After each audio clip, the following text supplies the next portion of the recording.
छात्रों, आज हम नया टॉपिक स्टार्ट करते हैं, दो चर वाले रैखिक समीकरण। अच्छा, इससे पहले वाली कक्षा में यानी कक्षा 8 में आप पढ़ चुके हैं एक चर वाले रैखिक समीकरण। कक्षा 8 में पढ़ चुके हैं आप, जैसे कि 3x + 7 4 = 0, 2y + 8 = 0। ये सब आपके एक चर में रैखिक समीकरण थे, क्योंकि यहाँ पर चर संख्या केवल एक ही थी, या तो x हो या y हो। ज़्यादातर हम जो समीकरण लिखते हैं वो x y में लिखते हैं, लेकिन जरूरी x y हो, उसमें a b c t m n l q कुछ भी हो सकता है, कोई जरूरी x y हो। तो हम सबसे पहले बीजीय समीकरण पढ़ेंगे। बीजीय समीकरण क्या होता है? बीजीय समीकरण क्या होता है कि बीजीय व्यंजकों की समानता का एक कथन होता है, कि जिसमें दो बीजीय व्यंजकों को समान किया जाता है कि यह बीजीय व्यंजक इस बीजीय व्यंजक के समान है। जैसे 3x + y + 8 = 4x - 8y - 6।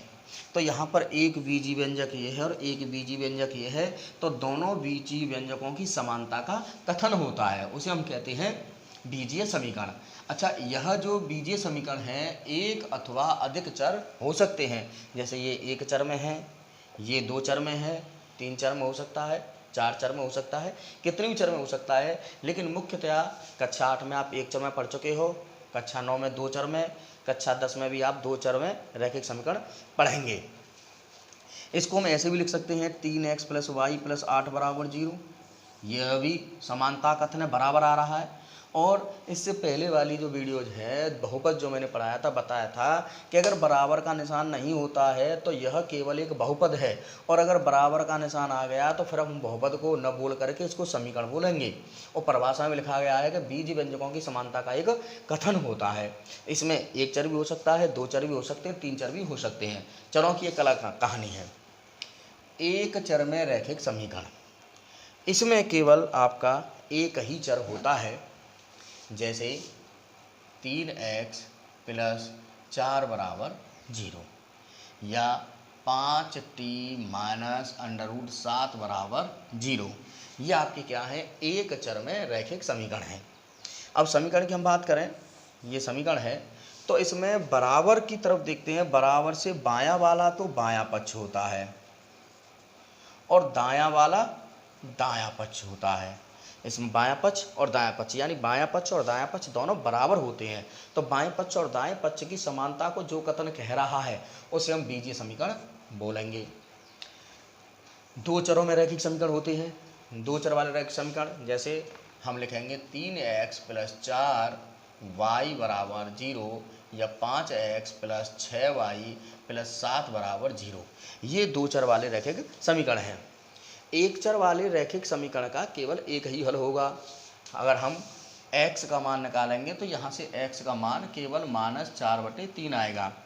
एक चर वाले रैखिक समीकरण को हल करने के लिए हमें केवल एक ही समीकरण की आवश्यकता है। लेकिन अगर दो चर वाला रैखिक समीकरण, अगर ये रैखिक समीकरण है, केवल अकेला दे दिया हमें कि 3x + 4y = 0, इसको आप हल कीजिए, यानी x y के मान निकालिए, तो इसके अनंत हल हो सकते हैं। अगर एक ही इक्वेशन है तो इसके अनंत हल होंगे। x का मान, y का मान, बहुत सारे x y के मान ऐसे होंगे जो इसमें रखने पर हमें समीकरण प्राप्त होंगे। आगे की वीडियोज में बताएंगे, जब एक्सरसाइज बताएंगे। अगर हमें दो इक्वेशन दे दिए कि इन दोनों से x और y के मान निकालिए, अगर एक समीकरण है और दो समीकरण हैं तो यहाँ केवल एक ही मान होंगे। x और y का केवल एक ही मान प्राप्त होगा, x और y दोनों का एक एक मान प्राप्त होगा, जो इन दोनों को हल करने पर प्राप्त होगा। और केवल एक ही इक्वेशन है तो हमें अनंत मान प्राप्त होंगे दो चर वाले रैखिक समीकरण के। लेकिन अगर एक चर वाला रैखिक समीकरण एक है तो एक ही मान प्राप्त होगा, उसके अनंत मान प्राप्त नहीं होंगे। मैंने यहाँ पर एक सवाल लिखा है जो एक्सरसाइज 3.1 का दूसरा सवाल है। तो हमारे पास कोई भी अगर दो चर वाला रैखिक समीकरण है तो हम उसको ax + by + c की फॉर्म में लिखते हैं। कोई भी अगर दो चर वाला एक समीकरण है तो ax plus by plus c बराबर 0 के फॉर्म में लिखेंगे, जहाँ x का जो गुणांक होता है वो a होता है, y का जो गुणांक होता है b होता है और जो अचर पद होता है वो c होता है। एक बार दोबारा ध्यान दें, हम जनरल फॉर्म में एक्स वाई लिखते हैं, लेकिन ये समीकरण A B C D M N P Q R T S कोई किसी भी पद में हो सकता है, लेकिन जनरल जो व्यापक पद होते हैं वो एक्स वाई में ही होते हैं। तो इससे तुलना करने पर हमें इसमें ए बी सी के मान निकालने हैं। पहला इक्वेशन है तो इसको हम लिखेंगे 2x प्लस 3y, इसको इधर ले जाएंगे -9.35 इज इक्वल टू 0, क्योंकि ax plus b y plus c बराबर 0 का एक तरफ यानी जो दायां पक्ष 0 करना है, बाकी सबको बाएं पक्ष में ले जाना है। अब तुलना करा लीजिए, तो a बराबर क्या दिखाई दे रहा है 2, b बराबर क्या दिखाई दे रहा है 3 और c बराबर ये पूरा है।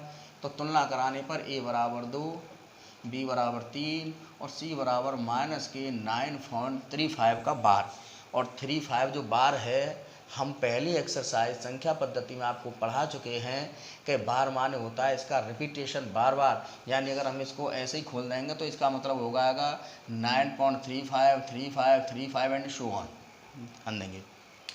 अगला है, यहाँ आपको देख रहे हैं कि कंपेयर करने पर सीधा a बराबर 1 आएगा, b बराबर -1/5 आएगा और c बराबर -10 आएगा। सीधा सीधा दिखाई दे रहा है, आप हल करें या न करें। लेकिन इसका दूसरा मेथड भी है कि जब कोई संख्या भिन्न में होती है, x -1/5 इंटू वाई -10 बराबर 0, इसको हम 1 लिख सकते हैं।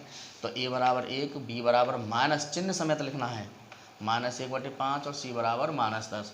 तो जब कोई भी आपका भिन्न में होती है संख्या तो ये जो हर है इसका पूरे में गुणा करा देते हैं, तो ये हो जाएगा 5x, 5 से 5 कट जाएगी और 50 बराबर 0। अब इस तरीके से यहाँ पर कंपेयर करेंगे तो a बराबर 5 आ जाएगा, b बराबर -1 आ जाएगा और c बराबर -50 आ जाएगा। ये भी सही है। और a बराबर 1, b बराबर -1/5 और c बराबर -10 वो भी सही है। इसको भी आप हल कर लेंगे, इसको -6 इधर लाएंगे तो -6 हो जाएगी। तो a बराबर -2, b बराबर 3 और c बराबर -6। इसको देखें चौथे को, x बराबर 3y है तो इसको इधर ले जाएंगे हम बाएं पक्ष की तरफ, और हम पक्षांतर करते हैं तो चिन्ह चेंज हो जाते हैं, साइन चेंज हो जाते हैं, धन का ऋण हो जाता, ऋण का धन हो जाता, गुणा का भाग, भाग का गुणा। तो इसको इधर ले जाएंगे तो ये प्लस था तो x -3y बराबर 0। लेकिन हमें तो ax plus b y plus c की फॉर्म में लिखना है। अब x और y तो है लेकिन c नहीं है, तो हम यहाँ करेंगे x -3y प्लस 0 बराबर 0। अब तुलना करना आसान है, तो a बराबर हो जाएगा 1, b बराबर हो जाएगा -3 और c बराबर हो जाएगा 0। अब हम पाँचवें सवाल की बात करें, इसी तरीके से हो जाएगा। छठवें सवाल की बात करें, 3x प्लस 2 बराबर 0। अब यहाँ पर हमारा ये x वाला है और अचर पद वाला है, लेकिन जो y का गुणांक है y वाला पद इसमें नहीं है। तो क्या करना है, जब कोई पद नहीं होता है तो 0 इंटू वाई कर देंगे, क्यों बात तो 0 ही है। लेकिन अब हमारा ax plus b y plus c की फॉर्म में ये आ चुका है, तो यहाँ से कंपेयर कराने पर a बराबर 3 हो जाएगा, b बराबर 0 हो जाएगा और c बराबर 2 हो जाएगा। इसको देखते हैं, y -2 बराबर 0, सातवां सवाल है।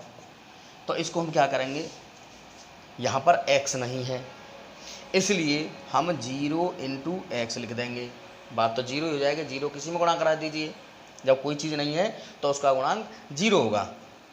प्लस 1 इंटू वाई, वाई का गुणांक यहाँ 1 है, -2 बराबर 0। अतः a बराबर ये हो जाएगा, b बराबर ये हो जाएगा और c बराबर -2 हो जाएगा।